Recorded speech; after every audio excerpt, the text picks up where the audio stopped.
திருக்கைலாயத்தில் உமையம்மையின் சேடிப் பெண்கள் இருவரில் ஒருவரான கமலினியார் எம்பெருமான் திருவருளால் திருவாரூரில் பதியிலார் என்னும் உருத்திரகணியர் குலத்தில் பிறந்து கருணை ததும்ப தெய்வீக பேரழகோடு வளர்ந்து பருவ நங்கையாக திகழ்ந்தார். தினந்தோறும் மலர் மாலைகள் தொடுத்து ஆரூர் தியாகேசருக்கு சூட்டும் திருத்தொண்டை செய்து வந்தார்.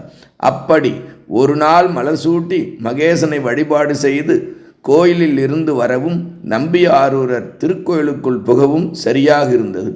இருவரும் திருக்கயிலையில் அன்று நோக்கியது போலவே நோக்கினர். இருவர் விழிகளும் தழுவின. தழுவிய விழிகள் பிரிய மனமின்றி பிரிந்தன. நம்பியாரூர் தங்கும் இல்லம் சென்றார். பறவையார் மீதே சிந்தனை இருந்தது. தெய்வச் சேக்கிழார் இங்கு ஒரு அற்புதமான பாடலை திருவாய் மலர்ந்து அருளுகின்றார். ஆரூரர் பெருமான் பறவையாரை நினைக்கின்றார்.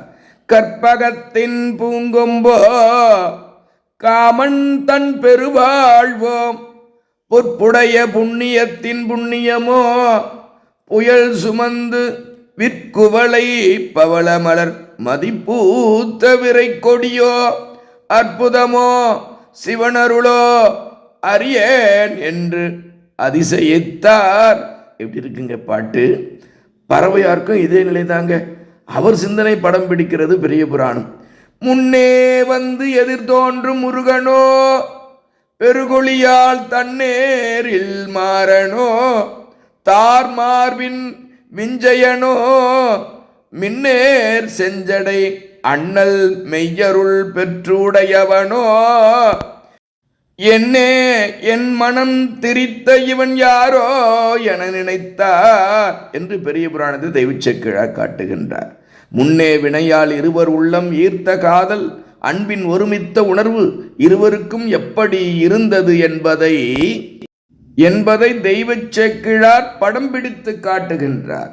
புற்றிடம் கொண்ட தியாகேச பெருமானும் திருவாரூர் அடியார்கள் கனவில் தோன்றி பறவையை நாம் ஆரூரனுக்கு தந்தோம், நீங்கள் அவர்களுடைய திருமணத்தை நடத்துங்கள் என்று அருளி செய்தார். அடியார்கள் எல்லாரும் ஒன்று கூடி நம்பி ஆரூரருக்கும் பறவையாருக்கும் திருமணத்தை சிறப்பாக இனிதே நடத்தினர்.